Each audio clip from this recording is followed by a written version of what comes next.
Rusia hanya memiliki satu kapal induk. Kapal itu bukanlah raksasa kekuatan laut yang mengagumkan seperti yang diharapkan atau diimpikan Rusia. Sebaliknya, kapal itu mengeluarkan asap seperti cerobong, bergetar seperti traktor tua, dan telah mengalami lebih banyak kebakaran di atas kapal daripada misi tempur yang berhasil. Dokeringnya pernah runtuh di bawahnya, sebuah derek jatuh menembus geladaknya. Para kru sering bercanda tentangnya, bahkan lawan-lawannya pun menertawakannya. Tentu saja, kapal induk yang satu ini, Laksamana Kuznetsov, tidak pernah dimaksudkan untuk menjadi bahan lelucon. Kapal ini dirancang sebagai kebanggaan Angkatan Laut Rusia, sebuah simbol kekuatan yang terapung. Pada tahun-tahun setelah runtuhnya Uni Soviet, kapal yang seharusnya menjadi kapal andalan justru berubah menjadi peringatan. Hari ini, kapal itu berdiri sebagai monumen berkarat atas ambisi berlebihan, korupsi, dan kemerosotan bertahap sebuah kekaisaran yang dulu sangat kuat. Ini adalah kisah tentang Laksamana Kuznetsov, sebuah kapal yang begitu sial hingga terus menguras sumber daya bahkan saat terjebak di dok kering. Dan tetap saja, meskipun segala rintangan, kapal itu masih tetap beroperasi. Sebagian besar negara bercita-cita membangun kapal induk untuk menunjukkan prestis militer mereka. Rusia berhasil membangun satu, namun yang mereka dapatkan justru sebuah bencana terapung. Kuznetsov menjadi kisah tentang ambisi, desain yang cacat, salah kelola, dan aib. Dan kisah itu dimulai bukan dengan kegagalan, tetapi dengan ambisi tinggi Soviet. Selama Perang Dingin, doktrin Angkatan Laut Soviet menekankan kapal selam di atas segalanya. Kapal selam bersenjata nuklir berpatroli di lautan sebagai tandingan utama bagi gugus kapal induk Amerika. Namun, prestis memiliki bobot tersendiri dan kapal induk mewakili prestis lebih baik daripada kapal lainnya. Mereka adalah pangkalan udara bergerak, bukti nyata kekuatan global. Di Moskow, visibilitas itu sangat penting. Selama bertahun-tahun, perdebatan internal memperlambat setiap upaya untuk membuat kapal induk yang sesungguhnya. Beberapa orang di dalam kepemimpinan Soviet berpendapat bahwa kapal induk adalah barang mewah, simbol mahal yang memiliki nilai militer kecil dibandingkan dengan kapal selam atau kapal penjelajah rudal. Yang lain bersikeras bahwa sebuah negara adidaya membutuhkan kapal induk agar terlihat seperti negara adidaya. Akhirnya, tentu saja, argumen demi gengsi yang menang. Alih-alih mengikuti contoh Amerika dan mengadopsi propulsi nuklir, para perancang Soviet memilih sistem propulsi konvensional. Itu lebih murah, mudah dibangun, dan konon cukup untuk misi regional. Kapal itu tidak akan meniru kapal induk super Amerika, tetapi akan mencerminkan prioritas Soviet. Itu menjadi proyek 11.435. Yang secara resmi digambarkan sebagai kapal penjelajah berat pembawa pesawat. Dan penamaan itu memang disengaja. Dengan menyebutnya sebagai kapal penjelajah, Soviet menghindari pembatasan di bawah perjanjian internasional dan membenarkan perlengkapan kapal dengan sistem rudal berat di samping pesawat. Nama kapal itu berubah beberapa kali, mencerminkan siapa yang sedang menang secara politik di Moskow. Awalnya bernama Riga, lalu Leonid Brezhnev, kemudian Tbilisi. Akhirnya, kapal itu diberi nama Laksamana Flota Sovetskoya Soyuza Kuznetsov, untuk menghormati Laksamana yang memimpin Angkatan Laut Soviet selama Perang Dunia Kedua. Setiap pergantian nama mencerminkan perubahan identitas kapal tersebut, terjebak antara simbolisme dan, kegunaan sebenarnya. Pembangunan dimulai pada tahun 1983 di galangan kapal selatan Nikolaev di RSS Ukraina. Di atas kertas, peletakan lunas pada tahun itu menjanjikan sebuah kapal andalan bagi Angkatan Laut Soviet. Namun kenyataannya, desainnya selalu menunjukkan tanda-tanda kompromi. Kapal induk barat terus maju dengan tenaga nuklir, sistem peluncuran katapel yang canggih, dan dek penerbangan yang lebih besar serta lebih efisien. Kuznetsov sudah tertinggal bahkan sebelum lambungnya menyentuh air. Kompromi yang tertanam dalam desainnya akan menentukan perjalanan karirnya. Kuznetsov muncul sebagai simbol kekuatan Soviet, tetapi sejak awal kapal ini sudah usang. Pada saat kapal ini siap diluncurkan, Angkatan Laut Barat sudah melampaui teknologinya. Kapal itu tampak mengesankan dalam foto-foto, tetapi sebenarnya merupakan anakronisme yang digambarkan sebagai kemajuan. Kontradiksi itu akan mengikutinya di setiap tahap kehidupannya yang penuh masalah. Desain dan kemampuan atau kekurangannya. Pada beban penuh, Kuznetsov memiliki bobot sekitar 55.000 ton. Angka itu menjadikannya salah satu kapal terbesar yang pernah dibangun oleh Uni Soviet. Namun kapal ini tetap jauh lebih kecil dibandingkan supercarrier Amerika yang secara rutin melebihi 100.000 ton. Ukuran saja tidak menentukan efektivitas, tetapi perbedaan tersebut menunjukkan kesenjangan besar dalam ambisi dan kemampuan. Amerika Serikat merancang kapal induknya untuk memproyeksikan kekuatan melintasi lautan. Uni Soviet merancang Kuznetsov sebagai aset regional untuk menjaga kehadiran di Mediterania dan Arktik. Sistem propulsinya menentukan reputasinya sebelum hal lainnya. Kuznetsov mengandalkan turbin uap berbahan bakar mazat, keputusan yang didasarkan pada biaya dan keterbatasan industri, bukan pada performa. Mazat adalah bahan bakar kental seperti ter yang menghasilkan jelaga dalam jumlah besar. Kapal ini menjadi terkenal karena mengeluarkan asap hitam pekat ke langit, meninggalkan jejak yang terlihat dimanapun ia berlayar. Para kru bercanda bahwa kapal selam musuh bisa melacak kapal induk tanpa sonar. Tekanan terus-menerus untuk membersihkan ketel dan memperbaiki sistem yang tersumbat membuat setiap pelayaran menjadi perjuangan mekanis. Geladak penerbangan memberikan contoh lain dari kompromi. Alih-alih menggunakan katapel yang membutuhkan teknologi canggih dan sumber daya teknik yang lebih besar, para perancang Soviet memasang landasan loncat ski. Pesawat dipacu menyusuri geladak lalu melonjak ke udara dengan dramatis. Namun hal ini datang dengan konsekuensi. Pesawat harus membawa bahan bakar lebih sedikit dan muatan yang lebih ringan agar bisa terangkat. Itu berarti jangkauannya lebih pendek dan jumlah senjata yang lebih sedikit saat bertempur. Untuk sebuah kapal yang mengklaim mampu memproyeksikan kekuatan udara, kompromi ini sangat berat. Kelompok udara itu sendiri mencerminkan ambisi yang dipatahkan oleh kenyataan. Kapal induk tersebut mengoperasikan pesawat tempur Su-33 yang kemudian disusul oleh jet MiG-29K bersama dengan helikopter yang digunakan untuk patroli anti kapal selam dan tugas pencarian serta penyelamatan. Di atas kertas, kombinasi ini memberikan Kuznetsov fleksibilitas. Namun dalam praktiknya, hanggar yang sempit membatasi operasi. Perawatan sangat sulit dilakukan di ruang terbatas di bawah dek. Pergerakan pesawat di dek penerbangan terasa canggung dengan kemacetan yang memperlambat laju sorti. Perancang Soviet mencoba mengatasinya dengan mempersenjatai kapal itu sendiri. Tidak seperti kapal induk Amerika yang hampir sepenuhnya mengandalkan pesawat mereka untuk kekuatan ofensif. Kuznetsov membawa 12 rudal anti kapal P-700 Granit, SIE sistem permukaan ke udara, dan senjata jarak dekat untuk pertahanan. Untuk membenarkan desain hibrida tersebut, para pejabat menyebut kapal itu sebagai kapal penjelajah berat pembawa pesawat. Seperti yang sudah kami katakan, gelar itu memungkinkan mereka untuk menghindari pembatasan perjanjian yang membatasi pembangunan kapal induk, sambil memperkuat narasi bahwa kapal-kapal Soviet akan bertempur sebagai platform peluncur rudal terlebih dahulu, dan baru kemudian sebagai kapal induk. Dan kebingungan pun terjadi. Dengan mencoba menjalankan dua peran sekaligus, kapal itu tidak menjalankan kedua peran tersebut dengan baik. Kapal ini kekurangan kapasitas pesawat seperti kapal induk sejati dan efisiensi operasional seperti kapal penjelajah rudal. Setiap kompromi justru melemahkannya. Alih-alih menjadi senjata yang ampuh, Kuznetsov justru menjadi senjata yang kikuk.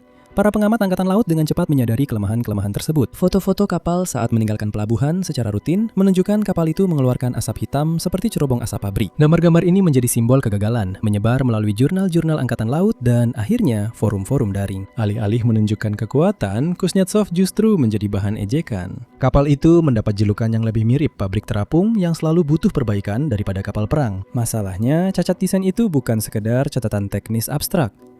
Cacat-cacat itu membentuk seluruh kehidupan operasional kapal induk tersebut. Sejak penugasan pertamanya, kompromi pada sistem propulsi, operasi pesawat, dan identitasnya selalu membayangi setiap misi. Debut yang suram, perkembangan awal, dan kegagalan teknis. Kuznetsov secara resmi mulai berdinas pada tahun 1991, yang ternyata merupakan waktu yang sangat buruk. Pada tahun yang sama, seperti yang mungkin sudah Anda ketahui, Uni Soviet runtuh. Sebuah kapal yang dirancang sebagai kapal utama negara adidaya mulai beroperasi di bawah pemerintahan yang sedang berjuang menghadapi kekacauan ekonomi, gejolak politik, dan kemunduran militer. Alih-alih melambangkan kekuatan Soviet, kapal induk itu justru mewakili keterbatasan Rusia baru yang sudah berada dalam posisi bertahan. Uji coba laut awal mengungkapkan banyak masalah. Sistem propulsi gagal tanpa peringatan, sirkuit listrik bermasalah, dan sistem mekanis utama macet. Dalam kondisi operasi normal, dek penerbangan yang dari awal memang dirancang sempit itu pun terbukti berbahaya. Kecelakaan terjadi selama lepas landas dan pendaratan, merusak pesawat serta moral kru. Laporan dari awal tahun 90-an menggambarkan kru yang kesulitan untuk mempertahankan kesiapan dasar sekalipun. Para pelaut sering menyebut kapal induk itu sebagai eksperimen terapung. Sebuah kapal yang tampak selalu belum selesai meskipun secara resmi sudah beroperasi. Selama beberapa dekade, Kuznetsov jarang meninggalkan pelabuhan. Dan ketika melakukannya, kapal itu sering membutuhkan kapal tunda pendamping jika terjadi kegagalan daya. Kapal itu menjadi terkenal karena selalu bepergian dengan kapal tunda penyelamat yang mengikuti setiap penugasannya. Seolah-olah bahkan Angkatan Laut pun sudah mengantisipasi bencana bisa terjadi kapan saja. Untuk sebuah kapal yang dimaksudkan untuk menunjukkan kekuatan, kapal itu justru memperlihatkan kerentanannya. Penugasan tempur nyata pertama kapal induk itu baru terjadi pada tahun 2016. Selama operasi Rusia di Suriah, Moskwa ingin menunjukkan bahwa mereka memiliki Angkatan Laut global yang mampu memproyeksikan kekuatan udara. Sebaliknya, perjalanan itu justru menyoroti kegagalan di panggung internasional. Selama penugasan tersebut, 2 pesawat hilang. 1 pesawat tempur jatuh ke laut setelah kabel penahan putus saat pendaratan. Pesawat lainnya jatuh akibat kerusakan pada sistem pendaratan. Kedua kecelakaan tersebut menarik perhatian luas, meruntuhkan narasi kekuatan yang ingin dibangun oleh Kremlin. Dan masalahnya sama sekali tidak berhenti di situ. Karena sistem pendaratan terbukti tidak dapat diandalkan, pesawat-pesawat dialihkan ke pangkalan Rusia di dalam Suriah. Dengan kata lain, kapal induk yang seharusnya memberikan dukungan udara justru tidak bisa mendaratkan kembali pesawat-pesawatnya sendiri. Bagi para pengkritik, ini adalah ringkasan sempurna dari keberadaan Kuznetsov. Sebuah kapal yang dirancang untuk proyeksi kekuatan, namun bahkan tidak bisa menjamin pendaratan yang aman. Setiap kegagalan ini semakin memperkuat persepsi bahwa Kuznetsov adalah beban, bukan aset. Alih-alih menimbulkan ketakutan pada lawan, kapal ini justru menjadi pengingat yang terus berlayar akan kemunduran Angkatan Laut Rusia. Setiap penugasan selalu membawa pertanyaan yang sama.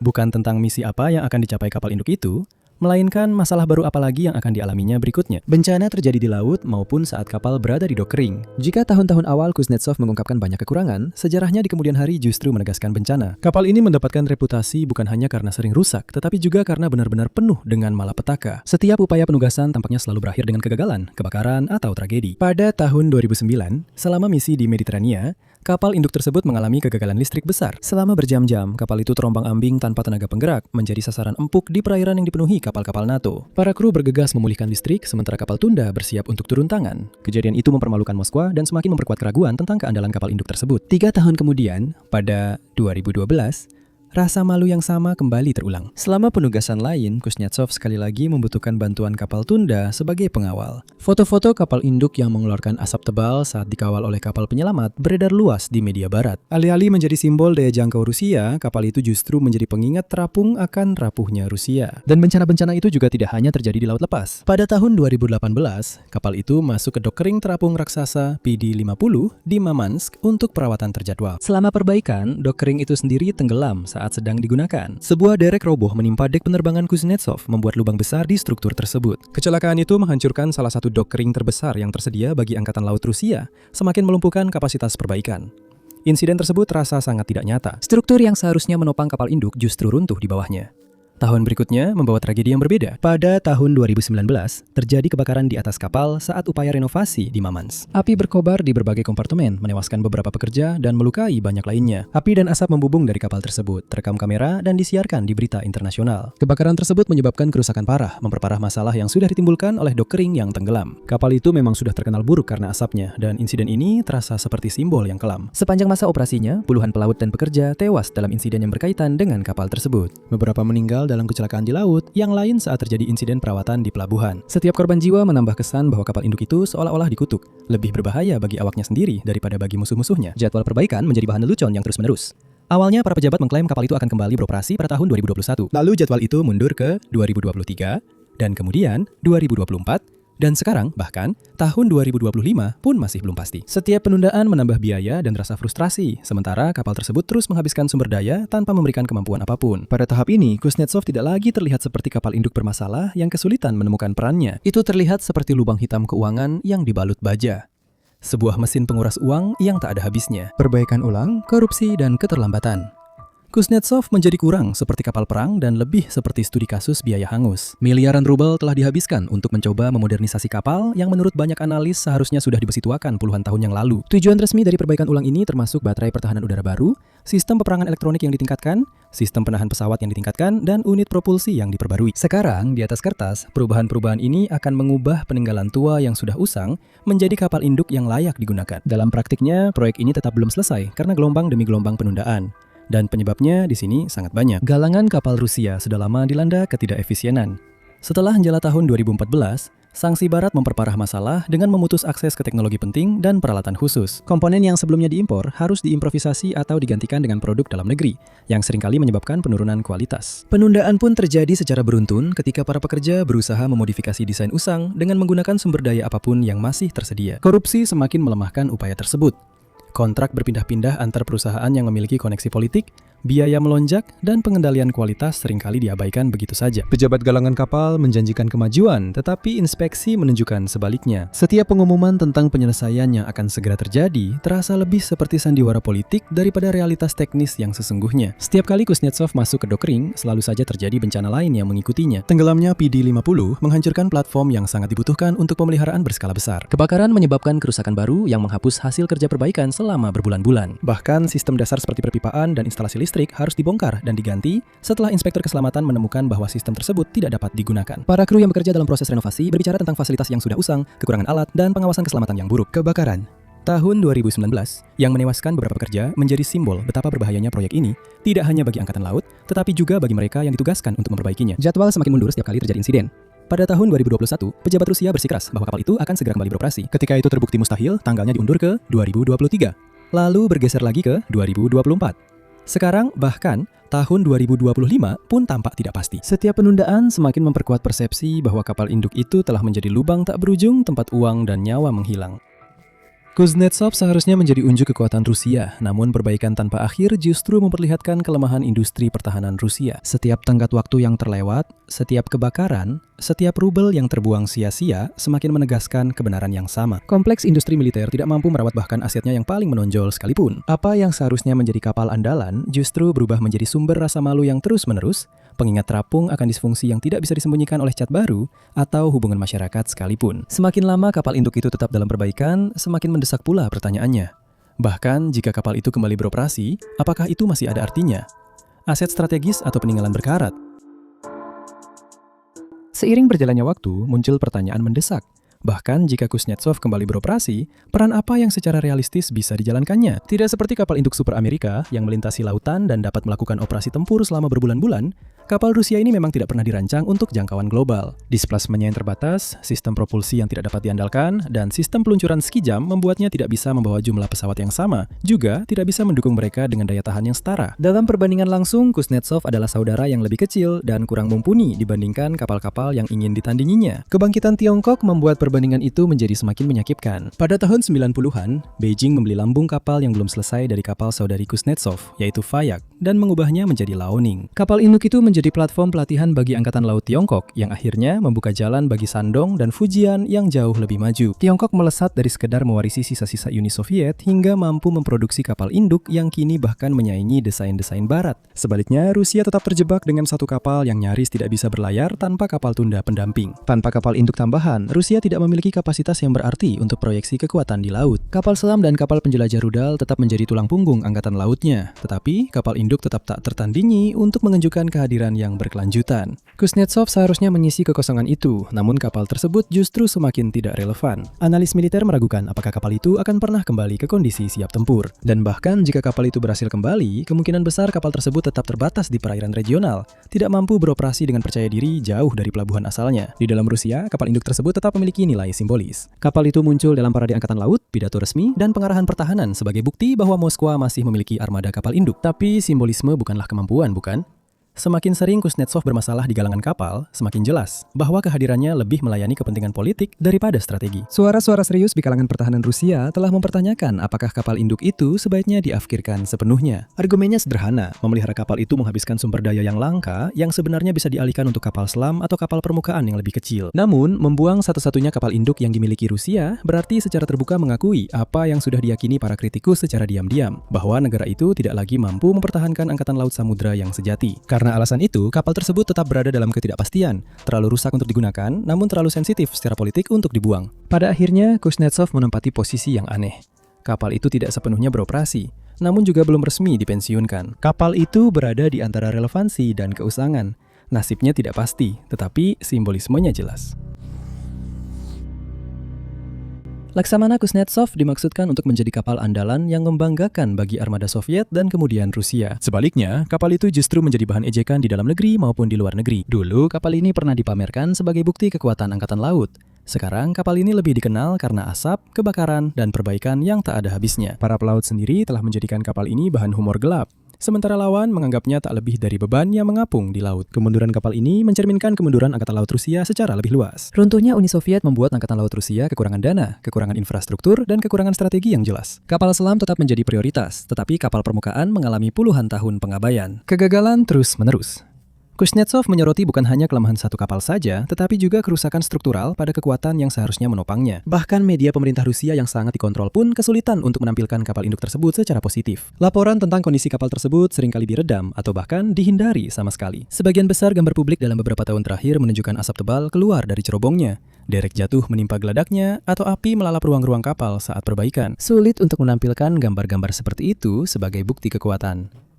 Perbandingan secara global semakin menyoroti masalah ini. Amerika Serikat terus meluncurkan kapal induk super kelas Ford, kapal-kapal yang dirancang dengan sistem peluncuran elektromagnetik, tenaga nuklir, dan otomatisasi canggih. Tiongkok telah berkembang dari mewarisi desain Soviet menjadi memproduksi Fujian, sebuah kapal induk yang menyaingi kemampuan Barat. Dalam konteks ini, Kuznetsov tampak seperti terjebak di masa lalu. Sebuah kapal yang dirancang dengan teknologi tahun 80-an, kini tertatih-tatih memasuki tahun 2020-an.